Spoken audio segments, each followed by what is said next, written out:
Thank you very much for being here. We're delighted. Bonjour, bienvenue. Je suis très heureux de pouvoir organiser ce forum dans l'auditorium de l'université en coopération avec nos différents partenaires. Je voudrais remercier l'université et notamment le doyen de leur hospitalité. Monsieur Soukup, le doyen de l'université.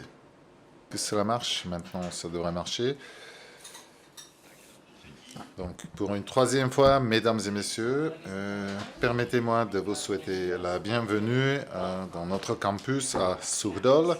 C'est un grand moment pour notre université et pour moi-même de pouvoir ouvrir cet événement.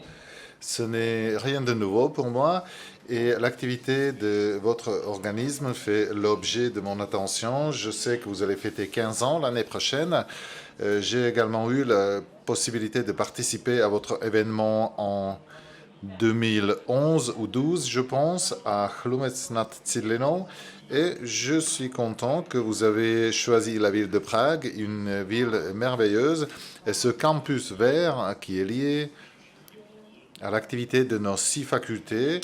Et donc, j'explique pour nos invités étrangers qui ne connaissent pas pour autant. Donc, je vais vous fournir certaines informations. Où vous êtes, qu'est-ce qu'on fait ici, quelles sont nos activités. Donc, nous sommes à l'entrée de Prague, Prague-Suchdol, le campus de l'Université tchèque de l'agriculture. Et nous avons ici 6 facultés actives dans les domaines de vos activités, notamment agriculture, ressources et sciences naturelles, mais également les politiques rurales et agricoles.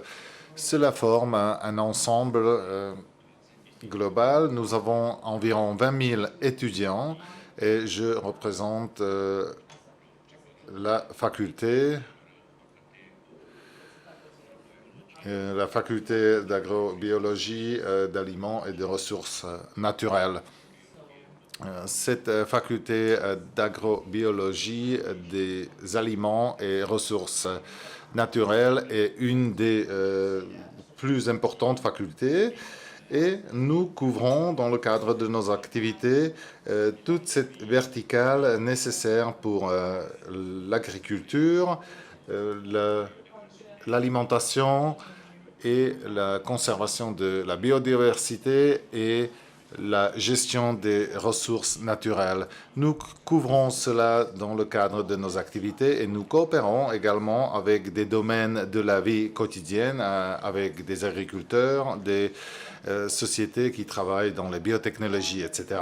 Voilà donc en gros nos activités. Nous avons 20 000 étudiants et notre faculté, qui est au noyau même, compte environ 4 000 étudiants et il est important pour moi et peut-être pour vous aussi que les spécialisations qui touchent de l'agriculture, le développement rural, sont toujours très attrayants pour les étudiants. Nous n'avons aucun problème pour remplir nos capacités. Cette année, les inscriptions... Enfin, les demandes d'adhésion sont doubles par rapport au nombre de places disponibles. Et nous voudrions que nos étudiants aient le même succès que certains parmi vous. Nous avons parmi vous ici nos anciens étudiants, mais il y a également des entrepreneurs, des agriculteurs. Voilà, en gros, une petite présentation de notre faculté. J'ai lu l'ordre du jour qui est très chargé, qui est très intéressant. Je voudrais passer toute la journée ici. Néanmoins, dans la matinée, je dois participer à la session du conseil scientifique, mais je pense que je vais pouvoir revenir environ vers midi pour écouter certaines de vos interventions. Donc, je vous souhaite une réunion fructueuse et je vous propose de coopérer dans l'avenir avec notre faculté. Comme je l'ai déjà dit, il y a de nombreux domaines qui sont fortement liés à vos activités et nous pouvons vous fournir notre savoir-faire dans les domaines de formation, de recherche ou d'interprétation de certaines connaissances scientifiques pour la prise de décision. Encore une fois, merci et bonne réunion.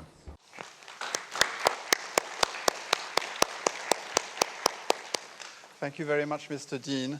And I will now... Merci, monsieur le doyen. Je vais parler en anglais pour souhaiter la bienvenue à nos invités. J'explique que nous sommes dans cette ville de Prague, au centre de l'Europe, l'Europe centrale. C'est très facile à définir. Les gens sont très fâchés si vous commencez à parler de l'Europe de l'Est. Nous sommes vraiment au centre de l'Europe. Nous avons donc ELO, association qui travaille au niveau pan-européen, qui travaille dans la durabilité, dans la gestion des ressources naturelles. Ce sont des propriétaires des terres, des forêts, de différentes générations. Et en principe, nous avons hérité ces terres, ces forêts, il faut les garder pour nos enfants, il faut avoir la durabilité, il faut respecter donc la nature pour pouvoir en profiter. Il y a également la durabilité économique. Il y a de nombreux emplois qui sont liés à ces activités dans des régions où il faut avoir des emplois. Et il y a également la durabilité socio-politique. Ici, la classe politique ne comprend pas ce que nous faisons. Cela va être difficile de survivre. Et donc, il faut travailler pour l'avenir pour améliorer le statut. Et c'est pourquoi nous sommes heureux d'avoir ce débat. C'est pourquoi nous avons ce forum pour l'avenir de l'agriculture. Et dans le cadre de la matinée, on va se concentrer notamment sur l'agriculture et sur les forêts l'après-midi. Nous avons ce forum global qui s'est tenu en mars à Bruxelles et des forums régionaux qui se succèdent en fonction des présidences.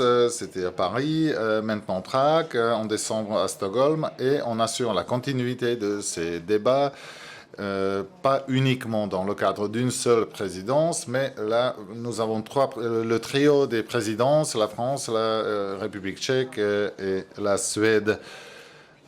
C'est pourquoi nous avons un ordre du jour assez chargé. Je pense que nous allons parler de ce qui est fondamental pour assurer la biodiversité des opinions, des tables rondes.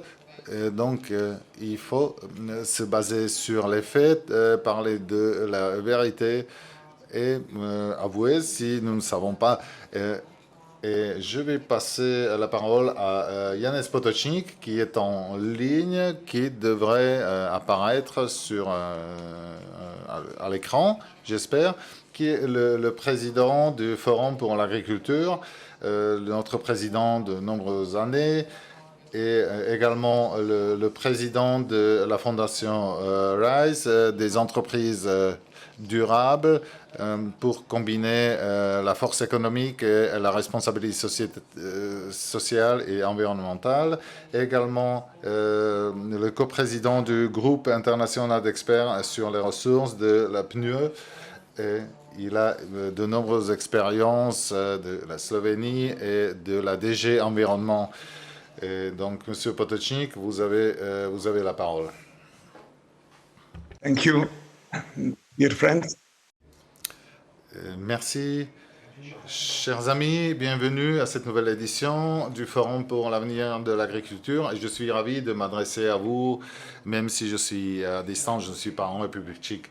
La raison d'être du Forum pour l'agriculture est de nous rassembler tous, décideurs politiques, agriculteurs, ONG, industries et universitaires, pour voir si nous pouvons trouver des moyens pour transformer notre système alimentaire ensemble. Je ne pense pas avoir besoin de vous convaincre tous ici de l'urgence d'une telle transformation pour tous nos secteurs, énergie, transport, infrastructure, etc. Je pense que nous reconnaissons tous que le système prédominant actuel de production et de consommation n'est pas durable, tant pour le climat que pour l'environnement. La guerre en Ukraine n'a fait qu'exposer les vulnérabilités du système alimentaire et l'urgence de construire une résilience à long terme. L'Ukraine et la Russie combinés sont d'importants producteurs de blé, d'orge, de maïs, de graines et d'huile de tournesol et bien sûr de gaz naturel. Les interdictions d'exportation sur les routes commerciales et la capacité de planter et de traiter les cultures ont fait craindre au monde entier une crise alimentaire et énergétique mondiale. Cette situation, conjuguée à l'augmentation des coûts de transport, pourrait empêcher les pays qui dépendent des importations en provenant d'Ukraine, comme la Tunisie, la Turquie, l'Égypte, ainsi que les pays à faible revenu, de s'approvisionner suffisamment en denrées alimentaires. C'est une énorme préoccupation et inévitablement, comme au début de la crise du Covid, des voix s'élèvent de tous les côtés pour réclamer une augmentation de la production en Europe, pour arracher des zones réservées à la nature afin de cultiver et de remplacer le manque d'aliments pour le bétail en provenance d'Ukraine et pour soutenir les producteurs d'engrais afin de soutenir la production. Il est évident que des mesures doivent être prises pour atténuer le risque d'une terrible famine, mais nous devons réfléchir très soigneusement aux mesures que nous prenons, car la façon dont nous réagissons à cette crise aujourd'hui déterminera la façon dont nous en sortirons. La guerre en Ukraine n'est pas une urgence liée au climat, mais si nous n'atteignons pas l'objectif climatique de 1,5 degré, nous mettons en péril la biodiversité. Il n'y a aucun doute que nos systèmes ne sauront pas amortir les chocs. La résolution de la crise actuelle liée au conflit ne peut pas compromettre notre capacité à faire face aux trois crises planétaires que sont l'urgence climatique, la perte de biodiversité et la pollution. Ce n'est pas le moment d'annuler le Green Deal, un cadre politique ambitieux et nécessaire, ou de remettre en question les bonnes intentions et la vision incluse dans le document Farm to Fork. Au contraire, la crise du Covid et la guerre en Ukraine ont accéléré la nécessité de faire évoluer notre système vers un système robuste et durable qui restaure et préserve la biodiversité, réduit les émissions et séquestre le carbone et fournit des aliments abordables et nutritifs pour nous tous. Permettez-moi de réitérer certains des messages que j'ai déjà partagés. La sécurité alimentaire à long terme ne consiste pas à labourer des zones naturelles pour produire davantage de nourriture pour le bétail. Le bétail est un élément essentiel de notre système agricole, mais il est évident que nous consommons et produisons trop de produits animaux. Par conséquent, le maintien de la taille du secteur de l'élevage ne contribue pas à la sécurité alimentaire à long terme. La sécurité alimentaire, ça consiste à reconnaître que dans les pays occidentaux, nous continuons à surconsommer. Il s'agit de donner la priorité à la nourriture destinée à la consommation humaine directe plutôt qu'à celle produite pour l'alimentation animale. Il faut jeter un regard neuf sur les systèmes de production marine qui peuvent avoir la capacité de fournir de multiples avantages. L'aquaculture, c'est une excellente option car ces espèces absorbent les nutriments directement dans leur environnement et ne dépendent donc pas de matières premières. Il s'agit de technologies agricoles étonnantes comme l'agriculture de précision, l'élevage vertical et la production d'analogues de viande. Il faut donc dématérialiser des produits en tant que service. C'est très encourageant.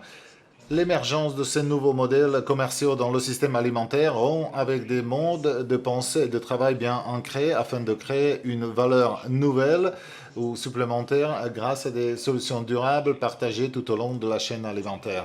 Il s'agit de notre souci des pollinisateurs et de la santé des sols. Il faut voir la quantité de nourriture que nous gaspillons encore.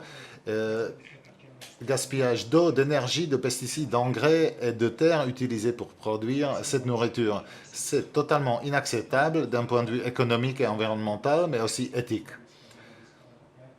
Mais il s'agit aussi de politiques qui ne sont pas directement liées à l'alimentation. Il s'agit par exemple de la part des biocarburants produits à partir de cultures vivières que nous utilisons pour alimenter les voitures au lieu de nourrir les gens, de la part des terres fertiles que nous utilisons pour divers projets d'infrastructures en expansion, de la part des terres fertiles qui sont englouties par l'expansion urbaine et des nouveaux espaces requis par nos systèmes de mobilité inefficaces.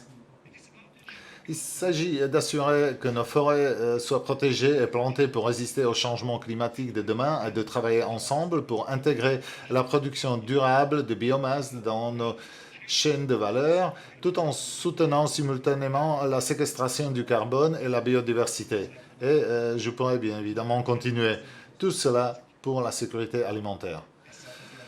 Cette approche multiple peut sembler bien éloignée de la contre-offensive économique, la seule réponse unique et rapide que la logique politique et médiatique exige. Mais elle est moins étrange pour ceux qui s'efforcent de contenir la crise planétaire sous-jacente.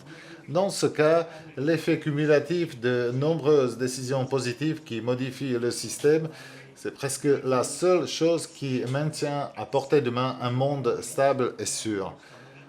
Tout en faisant face à de ces défis, nous sommes également confrontés à une crise environnementale et sociale chronique et systémique émergente due à la surexploitation des ressources naturelles et la répartition inégale et injuste de leurs bénéfices. La triple crise planétaire fait de l'instabilité la norme. Les ressources naturelles sont au cœur de nos défis environnementaux et humains. L'utilisation des combustibles fossiles, des métaux, des minéraux, de la biomasse, de tout ce que nous extrayons de la Terre, a triplé depuis 1970 au cours des 50 dernières années et représente une part énorme des émissions de gaz à effet de serre. En surexploitant les ressources de la Terre, en distribuant les bénéfices de façon injuste, notre modèle économique prend sur lui beaucoup plus que la planète peut donner. Le problème, c'est que l'humanité n'a jamais séparé la croissance économique de la demande sans cesse croissante pour les ressources. Et au résultat de cela, nous dépassons les frontières planétaires et nous nous enfermons dans un espace sûr d'opération dans lequel la société humaine a évolué. Nous devons lier l'utilisation des ressources aux besoins fondamentaux humains et optimiser les systèmes qui les produisent. Nous n'avons pas besoin de voitures, nous avons besoin de mobilité. Nous n'avons pas besoin de chaises, mais nous avons besoin de nous asseoir de façon confortable. Nous n'avons pas besoin d'un frigo, mais nous avons besoin de produits alimentaires frais et sains. Et beaucoup de produits extraits vont dans des voitures qui sont peu utilisées, des cités qui sont construits de façon inefficace et des équipements qui fonctionnent mal. Si nous regardons notre production et notre consommation, il faut que nous la regardons par un aspect de transformation du système entier et pas d'un secteur. Et nous devons rejeter la définition comme quoi les systèmes doivent toujours être intensifs en ressources. En tant qu'étudiant à l'université, on m'a enseigné que la théorie économique se fonde sur le comportement rationnel des consommateurs et des producteurs.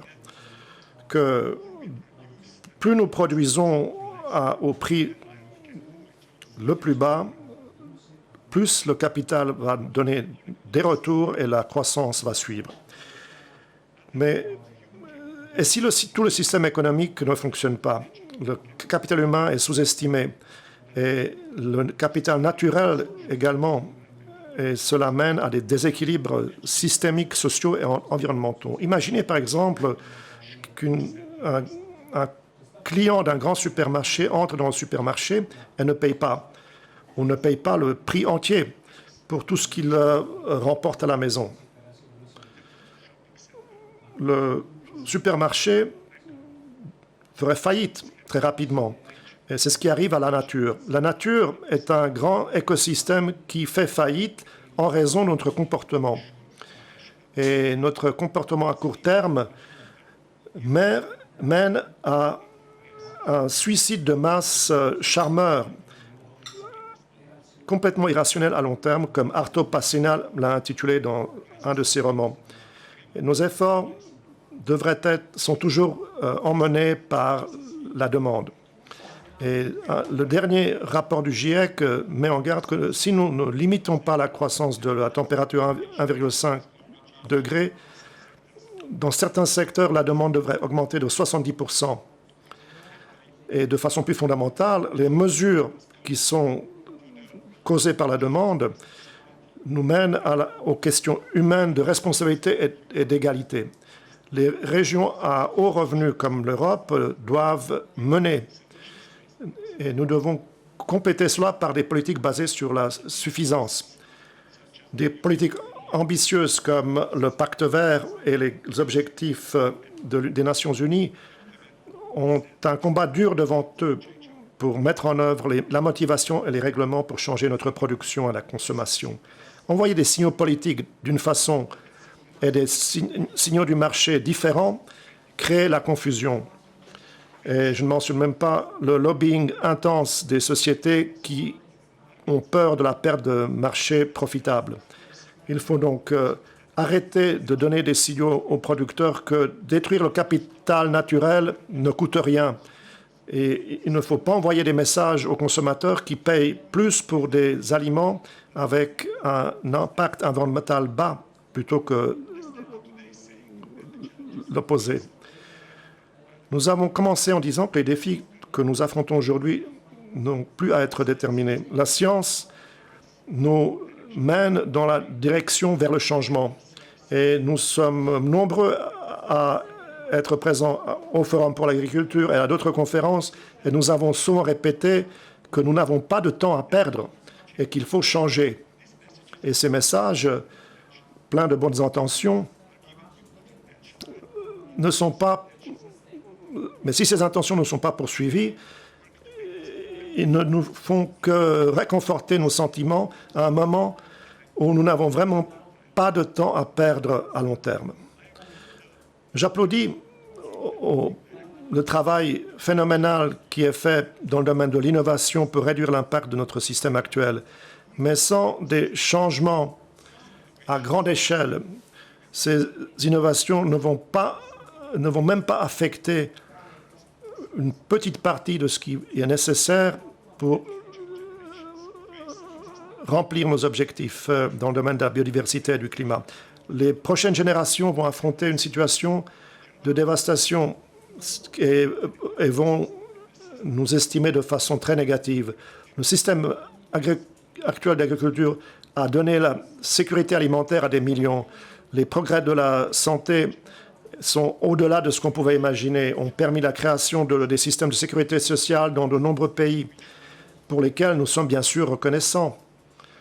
Mais il est arrivé à la fin de son programme et nous sommes dans une situation de crise climatique, de dévastation des ressources naturelles, d'une qualité de la vie en déclin et d'une croissance de l'inégalité. Donc il n'y a pas de logique à nous en tenir à un système qui ne fonctionne pas. Si cela vous plaît ou pas, la responsabilité est la nôtre aujourd'hui.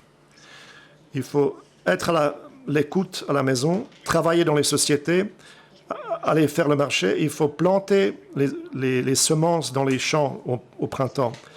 La charge est sur nos épaules pour transformer la production, la consommation et pour sauver le monde pour ceux qui vont venir après nous.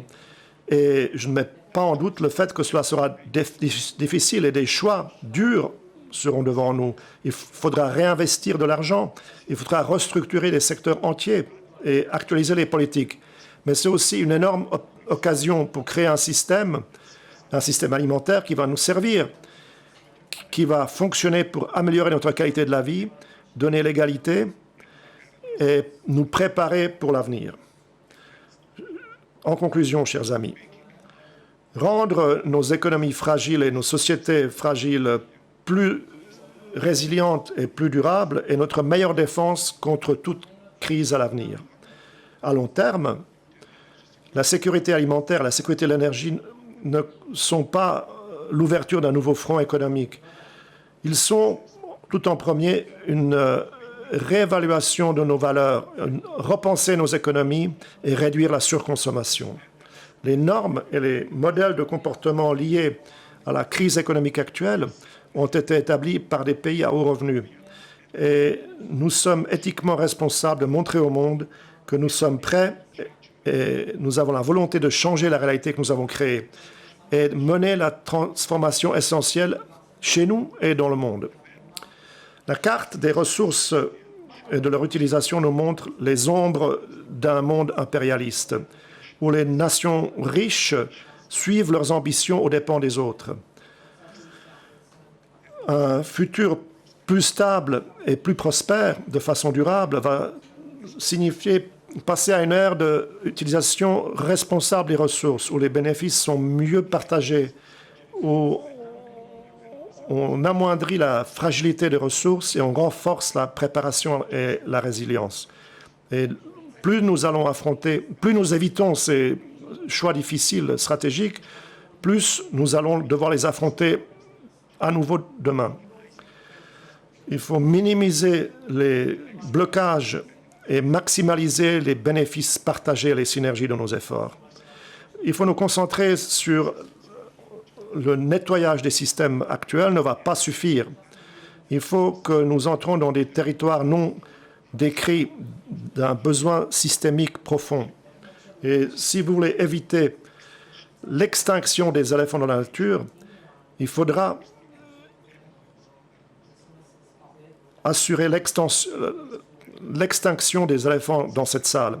Selon le rapport Dasgupta, notre engagement non durable avec la nature peut être tracé vers un échec institutionnel et un échec de l'économie contemporaine en ce qui concerne la reconnaissance que les humains sont liés avec la nature. Pour un début, il faudra commencer que l'homme se rende compte qu'il est part de la nature et commence à se comporter de cette façon. Je n'oublierai jamais que nous sommes la première génération qui affronte la création d'un système socio-écologique planétaire. Nous sommes plus vulnérables, plus interconnectés et plus interdépendants que toute génération avant nous.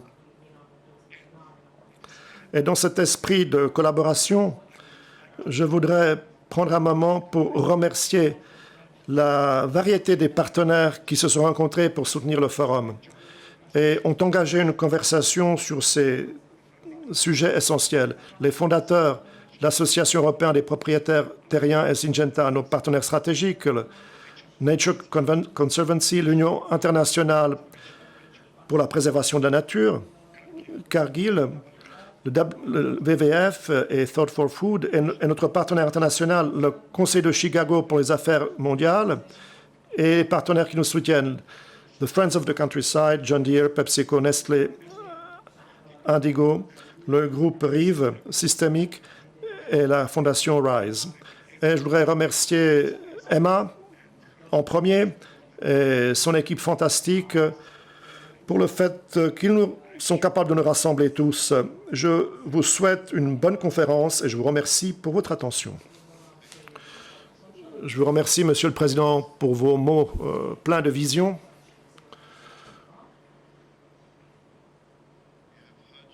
Nous avons entendu votre appel et nous savons que nous devons avoir des cœurs au bon endroit et des mains habiles. Et je voudrais également remercier les partenaires de l'événement régional, Chaque action régionale a ses partenaires particuliers. Donc, il y a Tetra Pak qui est avec nous sur cette activité. Sans eux, cela ne serait pas possible. Et ils ont également réagi à l'appel des cœurs pour soutenir notre activité. Et sans autre, afin de mettre en œuvre la vision que le président a fixée pour nous, il faut que nous nous mettions au travail. Et nous allons passer à la deuxième partie de notre débat qui porte sur la biodiversité.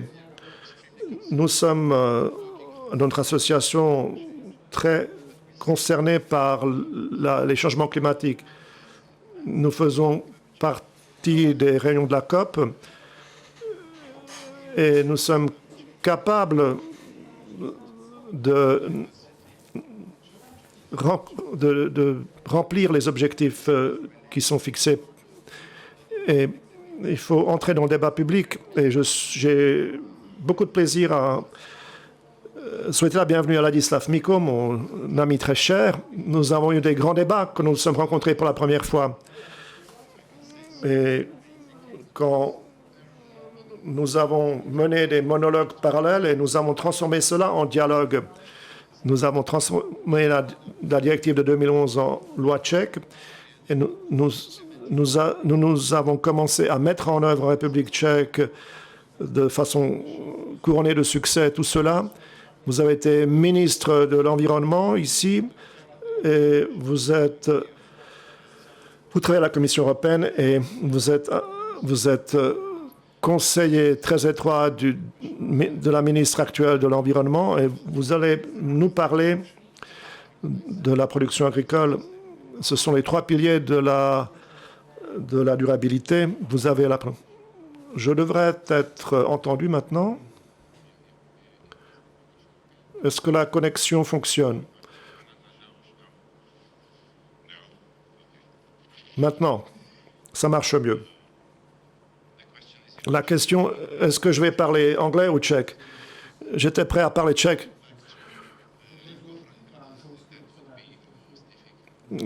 Ce serait très difficile de parler français, je ne dirais pas précisément ce que je veux dire. Je vais parler tchèque sur terre tchèque.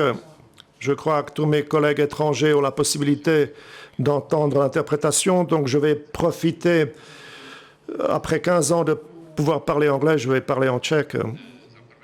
Tout d'abord, je voudrais remercier pour votre invitation à Constantin et au FFA, parce que j'ai envie de dire, il y a peu de conférences aussi visionnaires organisées depuis longtemps et qui permettent aux acteurs importants de se rencontrer sur des problèmes concrets. Et je crois qu'il faut rappeler cela, l'idée de transférer une conférence globale sur un plan régional dans les pays de la présidence. J'apprécie beaucoup cela. Je crois que c'est très utile et très positif. J'ai 7 minutes et il faudrait parler 7 jours et pas 7 minutes pour indiquer quoi faire de la biodiversité de façon telle à ce que nous puissions conserver la production des produits alimentaires. Mais Yanez a tout dit déjà et je vais souligner certains aspects du point de vue de quelqu'un qui s'occupe de la science et de la biodiversité. Et je pense que Łukasz Wiśek, qui nous écoute et qui fait partie de ce panel, va compléter les instruments de politique que nous développons au niveau européen. Ce que nous affrontons ici, et c'est très important pour moi, ce que je voudrais dire, nous ne pouvons pas nous permettre aujourd'hui de continuer sans changement aujourd'hui. Et lorsque j'ai entendu l'intitulé de notre panel, maintenant, j'ai tout de suite pensé que, au point de vue de la biodiversité, maintenir ne suffit pas. En biodiversité, nous sommes dans une telle crise, il faut que nous renouvelions la biodiversité et ensuite nous allons efforcer de la maintenir. Et cela a été indiqué très clairement. Donc, de mon point de vue, les éléments clés sont deux. Ils concernent la production agricole et je vais me concentrer sur eux. c'est la question de la terre, de la santé, de la fertilité de la terre. Et deuxièmement, la structure et la fonction du paysage agricole. Avec l'agriculture intensive, nous sommes dans une situation où, de façon très dramatique, nous avons limité l'entrée du matériau organique dans la terre. Et du point de vue de la production, cela n'a pas de conséquences importantes parce que tous les nutriments importants sont apportés par les engrais minéraux. Il y a aussi d'autres éléments qui portent sur les nouvelles espèces et tout cela. Mais la structure de la terre se désagrège et la capacité à maintenir l'eau dans la terre se détériore. Et les agriculteurs vont confirmer comment les volumes et la capacité de conserver les engrais minéraux, il suffisait de le faire une fois ou deux fois par année dans les années 60 et nous devons le faire plusieurs fois. Il faut compléter 2 fois par année aujourd'hui. Et nous travaillons sur l'eutrophisation des terres qui sont liées par le fait que nous perdons ces choses qui sont très chères, que nous devons payer en tant que propriétaires. Nous les perdons et nous causons des problèmes pour l'environnement. Donc la question essentielle pour moi, je suis spécialiste de pédologie, de la biologie pédologique, la perte de la structure en liaison avec l'agriculture intensive du modèle actuel. Je ne suis pas contre l'intensité à l'avenir, mais faite de façon différente. Mais à une perte de la biodiversité des sols et aussi à la biodiversité au-dessus du sol. Et là, il y a une seule solution, rechercher des voies, comment retourner les matériaux minéraux dans la terre. Et avec un co-bénéfice, cela aide aussi à la solution de la crise climatique. Nous savons tous que la terre est le plus grand réservoir de carbone. Et nous savons aussi en République tchèque, de façon très douloureuse en République tchèque, que pendant ces dernières années, au lieu de décompter les volumes de carbone captés, piégés par la Terre, pour réduire les besoins économiques pour l'ETS, nous devons payer en plus parce que la Terre, au lieu de capter le carbone, libère du carbone au contraire. Donc c'est un changement dramatique. Donc ma première remarque, réfléchir de façon systémique comment retourner les éléments organiques dans la terre, ce qui va avoir des conséquences pour piéger le carbone, mais il y a beaucoup de conséquences positives aussi pour la biodiversité et la structure du paysage. Je ne dois pas parler des pollinisateurs, je crois que tout cela va nous mettre d'accord, mais sans des éléments du paysage qui permettent le séjour, mais aussi la base nutritive pour les pollinisateurs, nous allons affronter le problème à long terme.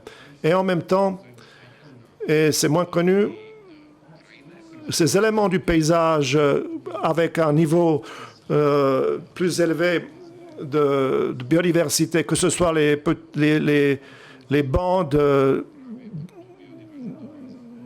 et les petits éléments de forêt, dans une agriculture intensive, ne nous permettent pas de mettre certains impacts négatifs. Et il est nécessaire d'assurer que ces espaces de production puissent être récolonisés par la biodiversité. Et nous avons besoin de ces refuges et de ces endroits.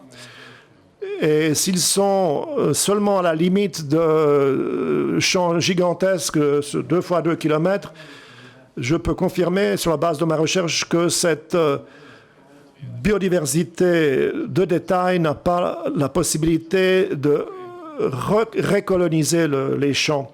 Et ce qui est essentiel, c'est que la biodiversité est importante, et j'en reviens à la production durable.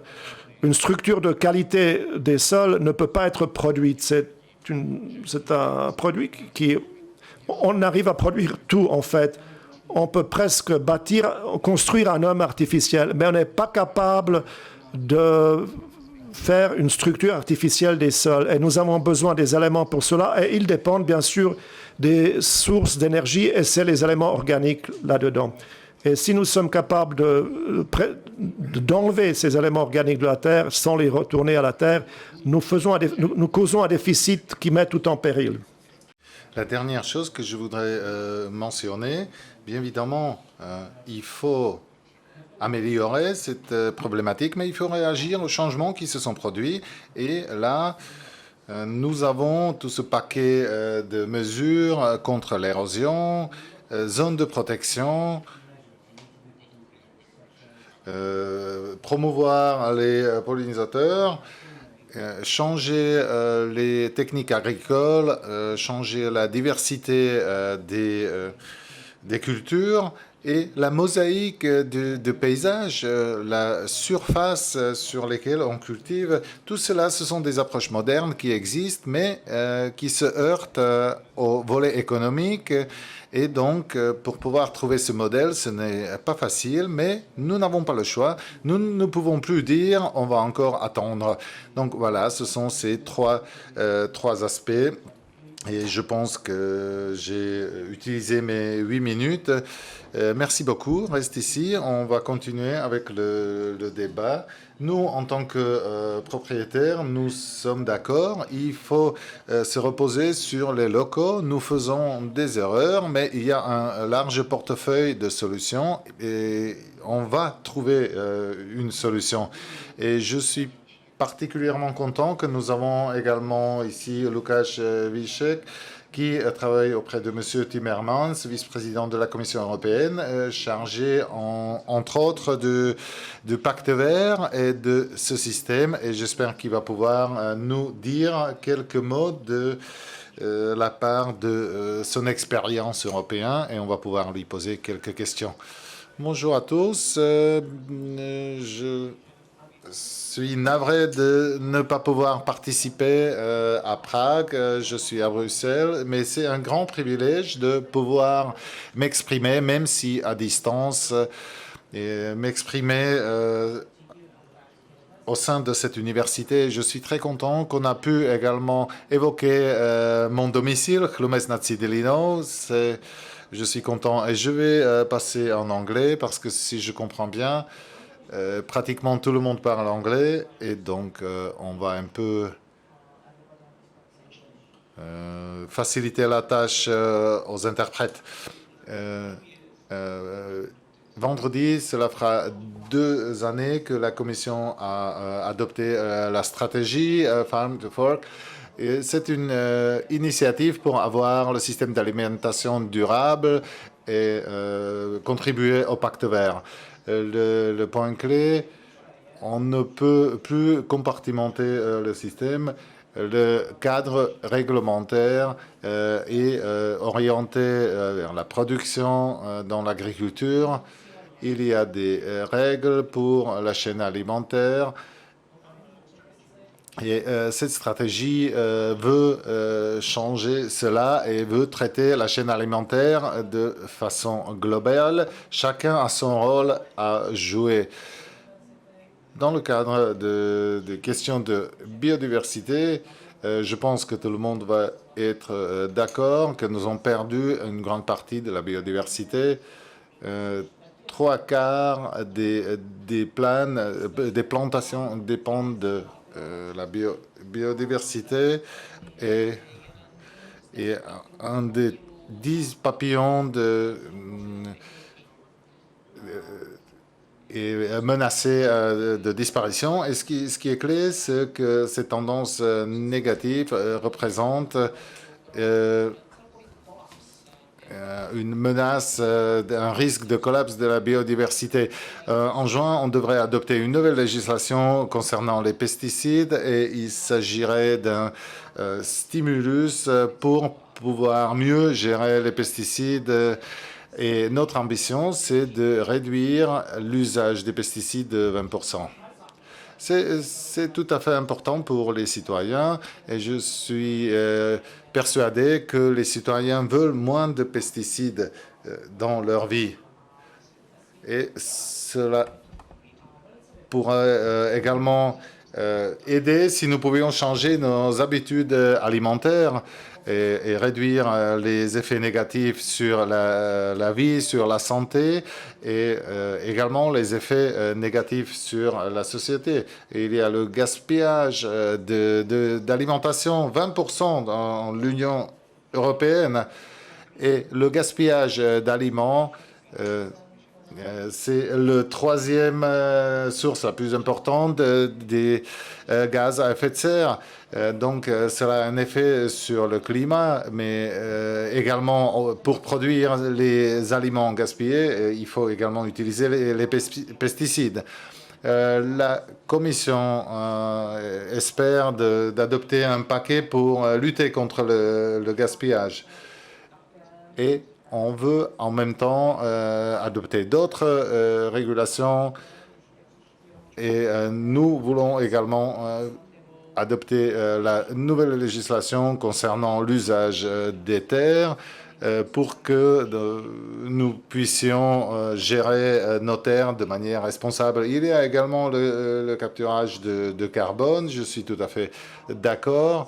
Nous avons donc un engagement comme quoi d'ici 2050, il va falloir limiter la production des gaz à effet de serre et nos calculs montrent que si nous pouvons atteindre cette neutralité climatique, si nous pouvons réaliser ces plans, notre secteur deviendra neutre du point de vue climatique dès 2035 et nous avons des propositions de la Commission européenne dans le cadre de Fit for 55 avec des objectifs concrets pour les États membres et c'est bien si on arrive à atteindre ces objectifs, la chaîne alimentaire sera plus durable, les agriculteurs seront plus résilients, il y aura de la biodiversité dans les champs.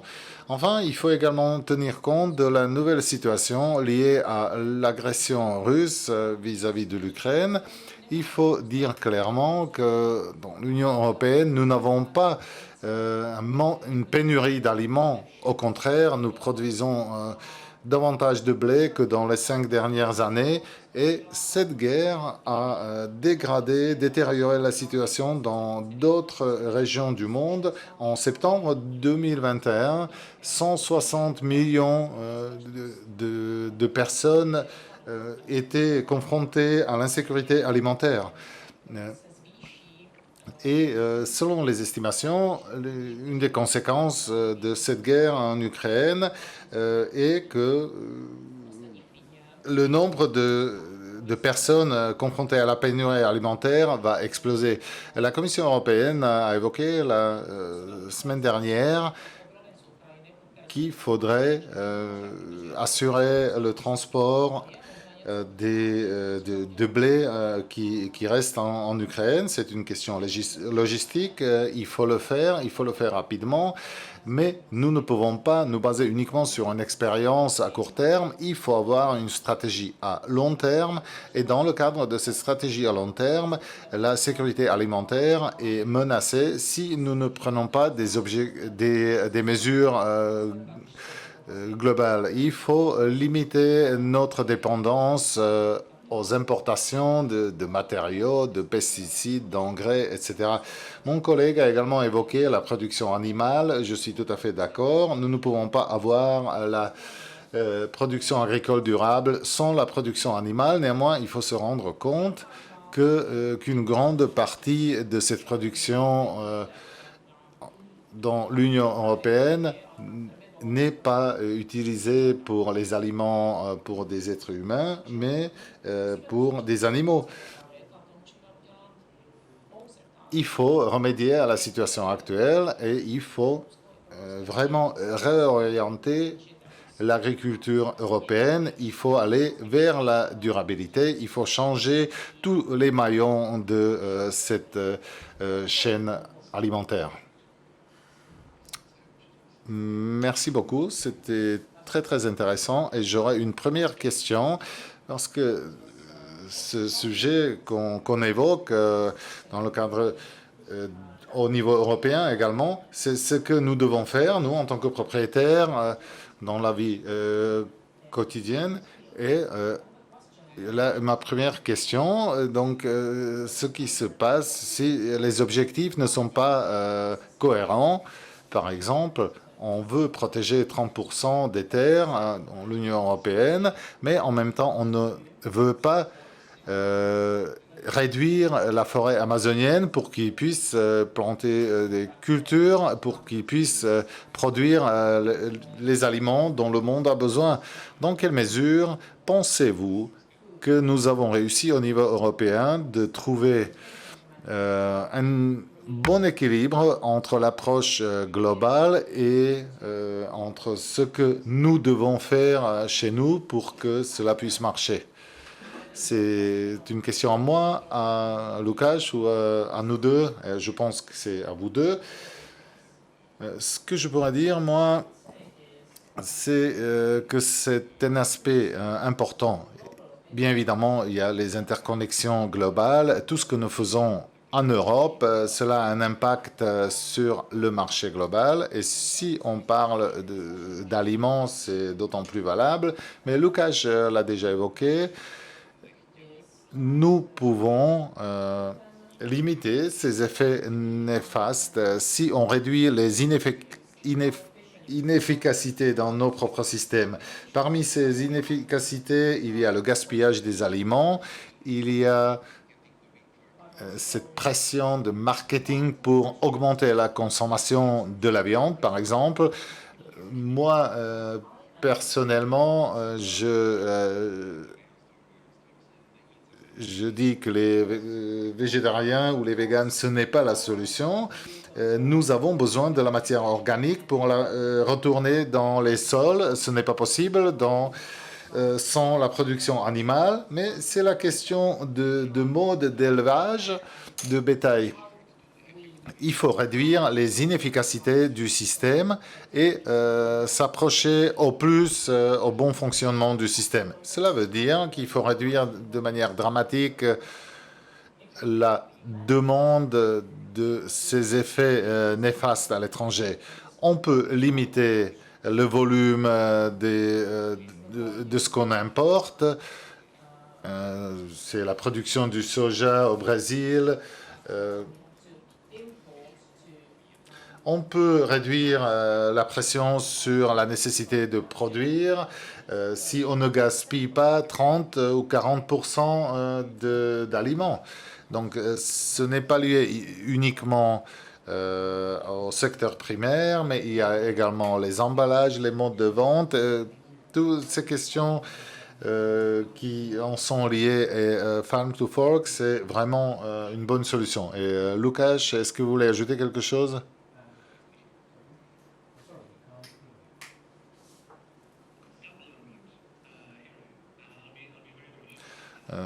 Très brièvement, 3 points. Premier point, on ne peut pas faire cette transition sans les propriétaires des terres. Donc, afin de pouvoir le faire, il faut intégrer l'aspect de durabilité dans les accords commerciaux. C'est ce que nous faisons. Cela peut être un peu provocatif, mais vous voyez ce qui se passe dans le cadre de l'accord Mercosur. Les citoyens n'ont aucun intérêt économique, c'est un intérêt climatique, environnemental.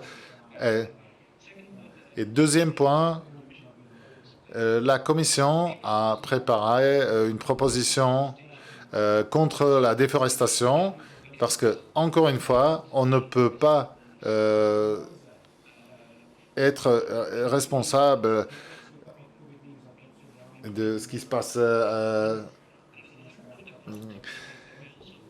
sans cela. Et le troisième point, il faut arrêter la pratique dans le cadre de laquelle on interdit certaines substances dans l'Union européenne parce que cela limite la biodiversité, mais on les produit quand même et nous les exportons. Et ensuite, on importe les aliments qui ont été traités par ces substances.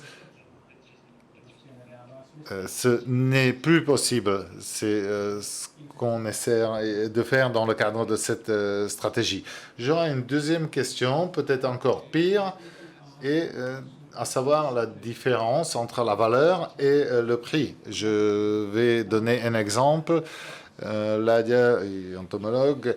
Donc, si on veut promouvoir la biodiversité, on peut facilement soutenir l'ours blanc, mais comment protéger les arachnides qui vivent dans les sols dont on a besoin pour avoir la bonne qualité des terres et la gestion durable des sols. Comment faire pour assurer la gestion complète de la biodiversité? En deuxième exemple, nous sommes des personnes qui le vivent en pratique, certains qui travaillent dans l'agriculture bio. Ils disent pour passer de 8% à 25% à court terme, c'est très bien, mais en même temps, il faut avoir des ressources. Sans cela, on ne pourra pas le faire. C'est tout simplement un chiffre sans rien du tout. Et ils nous disent qu'ils ne peuvent plus survivre parce qu'il y a une telle pression sur les prix des aliments bio qu'ils ne peuvent plus le faire. Donc, comment transférer des valeurs pour passer au prix, pour avoir des prix qui assurent la vraie durabilité? Je dirais en introduction que Madame Lagarde a dit de façon assez brutale que ces conflits économiques, on ne peut tout simplement pas les traiter si on ne change pas en principe le système économique de notre économie de manière générale. Voilà, en introduction. Et je voudrais également dire qu'il est évident que les prix des aliments, c'est une question hautement politique, hautement importante. C'est notre vie quotidienne, c'est notre objectif principal. Mais en même temps, je pense qu'il faudrait avouer le prix réel de la production des aliments. Et ce n'est pas toujours le cas. Les coûts des problèmes qui sont survenus sont portés par toute la société, mais ça ne se transforme pas dans les prix des producteurs. Et les impacts donc sont sur le dos des producteurs qui portent ces charges, mais ne les traduisent pas au prix. Et en plus, on crée une dette écologique, environnementale, qu'on va de toute manière devoir payer. Cela apparaîtra ex post, mais on ne peut pas l'ignorer. On a le problème de capter l'eau dans la nature. Et donc, soit on a un système économique de production permettant d'améliorer la situation en accord avec la nature, mais ça a son coût, ou on peut prendre des mesures ensuite et tout le monde va le payer. Et en somme globale, c'est toujours la même chose. C'est un aspect qui est clé et si vous permettez, pour lancer ou favoriser le débat, je voudrais dire la chose suivante. Il faut se rendre compte que les procédés dans l'agriculture moderne, intensive, est basé sur le fait qu'il faut remplacer de la meilleure façon les fonctions que nous pouvions avoir si le système fonctionnait naturellement. Donc, ce sont des engrais minéraux, ce sont les pesticides, precision farming, on minimise les pertes, mais si le système pédestre fonctionnait bien, on pourrait limiter ces pertes. Donc, si on demande de réduire ces coûts, il y a deux possibilités. Réduire la production, personne ne le veut, ou il faut que ce soit au prix qu'on restitue le fonctionnement naturel du système et limiter les coûts de cette manière.